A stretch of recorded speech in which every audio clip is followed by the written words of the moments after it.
CBS presents this program in color.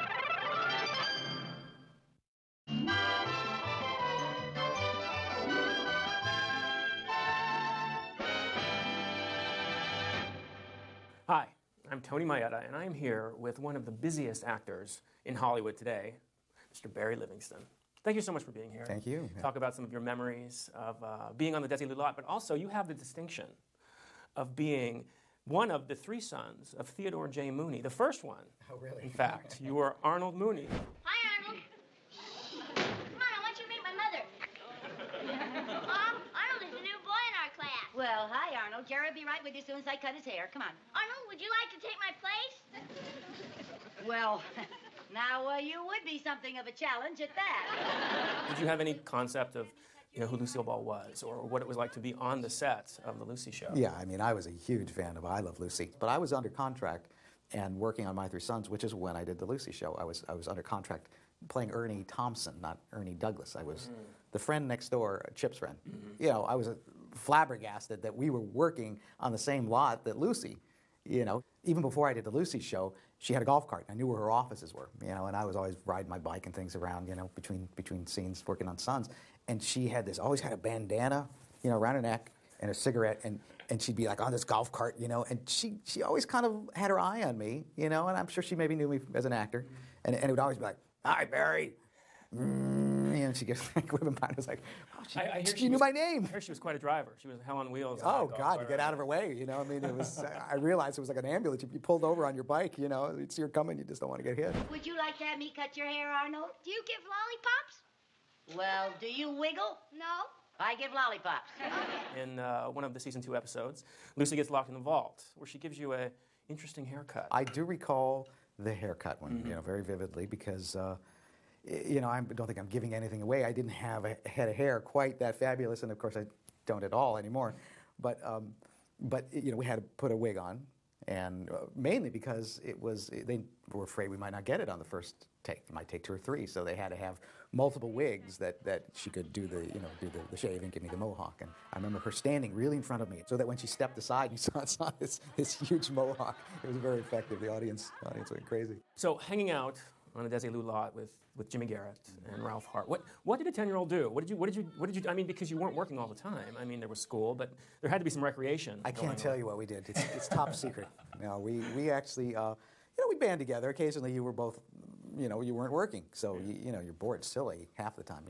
9/10 of the day is just sitting around waiting to go do a scene. The one cool thing on Desi Lu is our dressing rooms were in this funky old warehouse, where they kept the original miniature skyline of New York City from King Kong, which that was incredible. That was the holy grail of movies as a kid, was the original King Kong. So we could go in there and play around like Empire State Building this tall. So we had our Stingray bikes. We'd rip around a lot, and we had skateboards, and we would sneak over. There was a fence that separated Paramount Studios from Desi Lu. When Paramount bought Desi Lu, they just took down the fence, and it's all Paramount now. But there was a little hole that we found in the chain link fence, or maybe some grip or somebody said the commissary is better over there and drilled a hole in it. It was like the Berlin Wall, and you get into this fabulous back lot that Paramount had. Bonanza actually, I think, used their Western Street. They had a huge water tank that they'd fill occasionally, and float a boat in it or a pirate ship or whatever. As a kid, that was a real playground. Absolutely, a total playground. Yeah. Right. You've been working since how old were you when you first Well, started the first working? thing I did was a film called Rally Round the Flag Boys, and I was 5 years old. And in fact, my brother Stan, who played Chip on My Three Sons, was also hired. We were playing the kids of Paul Newman and Joanne Woodward in this film. Very ostentatious beginning. It was it was an very large beginning, and I got fired from that. Oh. Because my eyes, I wasn't wearing glasses at the time, and literally on the set while we were working, my eyes started to cross, and everyone got very concerned and worried, and literally they took me from the set to a hospital and said, no, it's maybe the stress, he's got astigmatism, and he needs glasses now.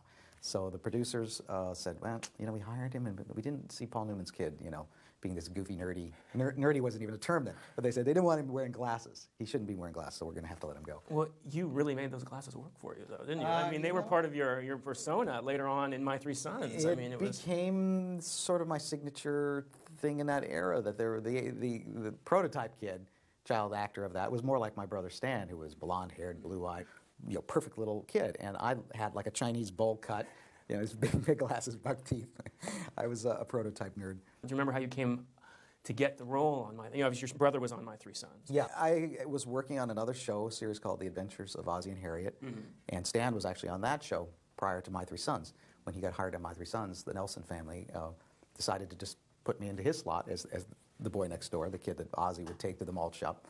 So I was working, you know, and then I was on the set a lot with my brother on My Three Sons. So they were, you know, they knew that I was around, and I had just done a couple of big films at Paramount. My Three Sons shot right next to the Lucy show. Yes. Weren't your sets right next to each other? Sound Sound stages, right next you to know, each other? there was a common little cave you'd walk into, and you'd go to the right to Lucy, to the left to that door, you'd go onto stage 11 where we shot My Three Sons. Do you have memories of working with William Frawley? William Frawley. Who played Bub. Right. Yeah, you know, I didn't work with him as much as I did with Bill Demarest, who was sort of cut from the same cloth, but Bill Frawley was a little rougher around the edges. He was a little, loved to drink.